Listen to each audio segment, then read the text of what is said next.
ناظرین، موہرا ڈرامہ بہت جلد اپنے اختتام کی طرف پہنچنے والا ہے، جس میں سکندر اور ارمین بیگم کا انجام بہت برا دکھایا جائے گا۔ لیکن سوال یہ پیدا ہوتا ہے کہ کیا نمرہ اور دائم کا رشتہ قائم رہ پائے گا؟ دوسری طرف کیا حنان فریحہ کو طلاق دے گا یا پھر فریحہ کی معافی کو قبول کرے گا؟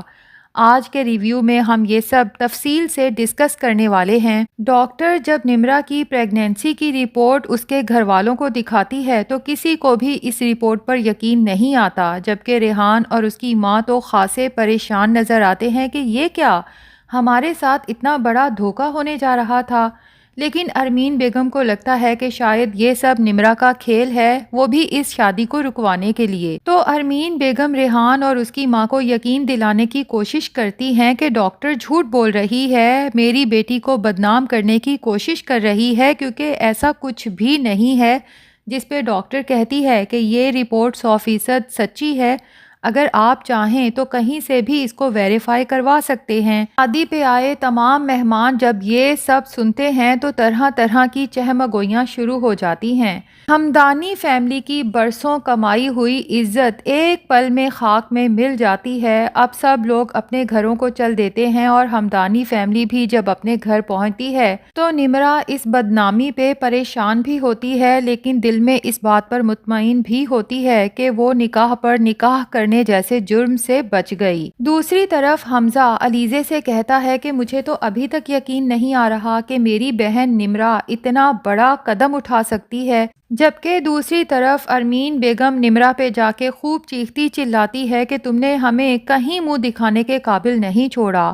تو نمرہ اپنی ماں سے کہتی ہے کہ موم، میں تو آپ سے پہلے ہی کہہ رہی تھی کہ اس شادی کو رکوا دیں، اس ساری بدنامی کی وجہ میں نہیں بلکہ آپ خود ہیں۔ دوسری طرف علیزے فرید ہمدانی اور باقی سب گھر والوں کے سامنے بتا دیتی ہے کہ جو کچھ بھی ہوا ہے اس کی قصوروار کہیں نہ کہیں آنٹی ہیں، کیونکہ آنٹی کو پہلے سے پتا تھا کہ نمرہ اور دائم نکاح کر چکے ہیں۔ یہ سن کے تو فرید ہمدانی کے ساتھ ساتھ سکندر کا بھی خون کھولنے لگتا ہے اور فرید ہمدانی ارمین بیگم سے ہی پوچھتے ہیں کہ جب تمہیں یہ سب پتا تھا تو تم نے ہمیں بتایا کیوں نہیں؟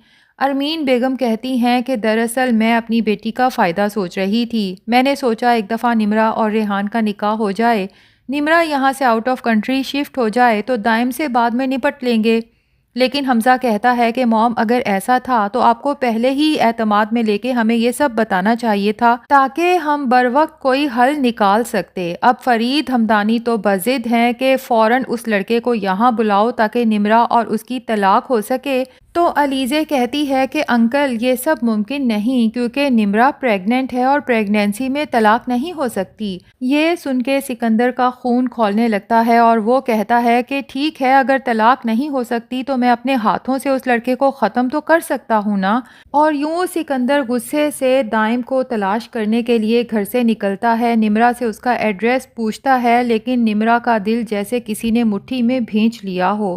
اگر سکندر نے دائم کو کچھ کر دیا تو نمرہ کیسے جی پائے گی؟ جبکہ باقی گھر والے اس بات پہ پریشان ہوتے ہیں کہ غصے میں آ کے اگر سکندر نے کوئی انتہائی قدم اٹھا لیا تو باقی کی زندگی اسے جیل کی سلاخوں کے پیچھے گزارنا پڑے گی۔ تبھی سب گھر والے سکندر کے پیچھے بھاگتے ہیں اور سکندر جو سب سے پہلے نمرہ کے بتائے ہوئے ایڈریس پہ جاتا ہے جہاں نمرہ اور دائم کا نکاح ہوا تھا، تو وہاں سے پتہ چلتا ہے کہ دائم صاحب تو یہاں صرف 2 دن کے لیے آئے تھے، اس کے بعد سے وہ کہاں ہیں ہمیں کچھ نہیں پتا۔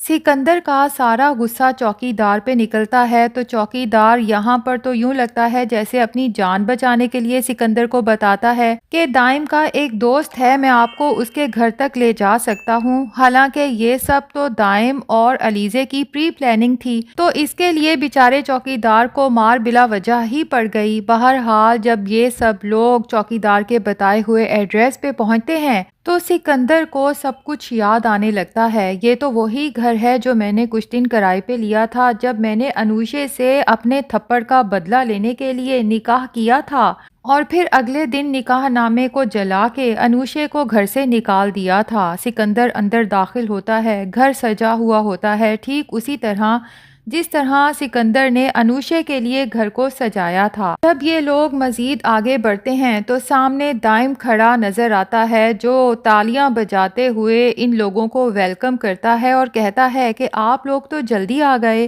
ابھی تو کچھ ڈیکوریشن باقی تھی۔ اور پھر سکندر سے کہتا ہے کہ کچھ یاد آیا، یہیں لائے تھے نا اس معصوم لڑکی سے اپنے تھپڑ کا بدلہ لینے کے لیے اور اس کی پوری زندگی برباد کر دی۔ سکندر کو اب سارا گیم سمجھ آ جاتا ہے کہ یہ دائم دراصل انوشے کا بدلہ میری بہن نمرا سے نکاح کر کے لے رہا تھا۔ اب سکندر غصے میں دائم کو مارنے کے لیے آگے بڑھے گا تو دائم کے بندے سکندر کو پکڑ لیں گے اور پھر ایک کے بعد ایک کر کے سکندر کے تمام راز ہمدانی صاحب اور حمزہ کے سامنے کھلنا شروع ہو جائیں گے۔ صرف سکندر کے ہی نہیں بلکہ ارمین بیگم کے بھی۔ کس طرح سکندر نے ایک معصوم لڑکی کی جان لی اور کئی معصوم لڑکیوں کی زندگی کے ساتھ کھیل چکا ہے اور اپنے ہی بھائی کے خلاف سازشیں کرتے ہوئے پکڑے جانے کے ڈر سے کس طرح سکندر نے حفیظ صاحب کو ختم کروایا اور دوسری طرف ارمین بیگم نے دائم اور نمرا کی شادی کو رکوانے کے لیے اپنے ہی بیٹے حمزہ کا اتنا بڑا نقصان کر دیا، اس کے گودام میں آگ لگوا کے۔ اور نمرا یہ راز بھی کھول دے گی کہ علیزے بھابی سیڑھیوں سے خود نہیں گری تھیں بلکہ موم نے ہی انہیں دھکا دیا تھا۔ علیزے بھابی سے نفرت میں موم اس حد تک بڑھ گئی تھی کہ یہ بھی نہیں سوچا کہ ہونے والا بچہ صرف علیزے کا نہیں بلکہ حمزہ بھائی کا بھی ہے۔ یوں یہ لوگ تو اپنے برے انجام کی طرف پہنچ جائیں گے، لیکن یہاں پر نمرا کا دل بہت بری طرح سے ٹوٹنے والا ہے جب اسے پتہ چلے گا کہ دائم اس سے محبت نہیں کرتا تھا بلکہ اسے اپنی جھوٹی محبت کے جال میں پھنسا رہا تھا انوشے کی موت کا بدلہ لینے کے لیے۔ تو نمرا ہو سکتا ہے کہ اپنی جان لینے کی کوشش کرے، لیکن ناظرین لگتا یہی ہے کہ علیزے نمرا کو بچا لے گی کیونکہ علیزے کو نمرا میں اپنی بہن انوشے نظر آتی ہے۔ اور پھر دائم نمرا سے کہے گا کہ ٹھیک ہے میں نے تمہارے ساتھ جھوٹی محبت کا کھیل کھیلا، لیکن نمرا مجھے نہیں پتا کہ کب اور کیسے مجھے تم سے سچی محبت ہو گئی۔ میں تمہیں دل سے اپنانا چاہتا ہوں، ہم اپنے بچے کے ساتھ ایک خوشحال زندگی کا آغاز کریں گے۔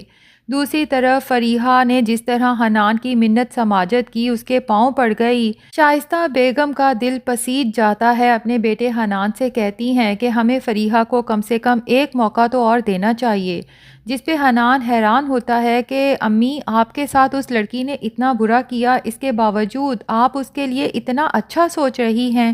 تو شائستہ بیگم حنان کے سامنے اپنے گناہوں کا اعتراف کرتے ہوئے کہتی ہیں کہ بیٹا میں پہلے ہی تمہاری زندگی خراب کر چکی ہوں، مجھے پتا ہے کہ تم علیزے سے کتنی محبت کرتے تھے اور میری بے جا ضد کی وجہ سے تمہیں اپنی محبت سے دستبردار ہونا پڑا، اور اب میں جانتی ہوں کہ تم فریحہ کو بھی چاہنے لگے ہو، صرف اس لیے اس سے رشتہ ختم کر رہے ہو کہ اس نے میری انسلٹ کی، لیکن میرا دل کہتا ہے کہ تمہاری محبت سے فریحہ خود کو بدلنے میں کامیاب ہو جائے گی کیونکہ وہ بھی تمہیں بے حد چاہتی ہے۔ تو ایک دفعہ میرے کہنے پہ کیا تم اسے معاف نہیں کر سکتے؟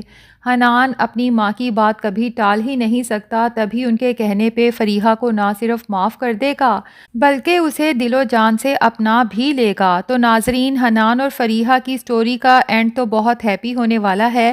اب دیکھتے ہیں کہ سکندر اور ارمین بیگم کا کیا انجام ہوتا ہے۔ ویسے ناظرین آپ کو ان دونوں ویلنز میں سے زیادہ برا کون لگتا ہے، سکندر یا پھر ارمین بیگم؟ کمنٹس میں اپنی رائے کا اظہار ضرور کریں۔ ریویو پسند آیا ہے تو ویڈیو کو لائک اور مزید اپڈیٹس کے لیے چینل کو سبسکرائب کر دیں۔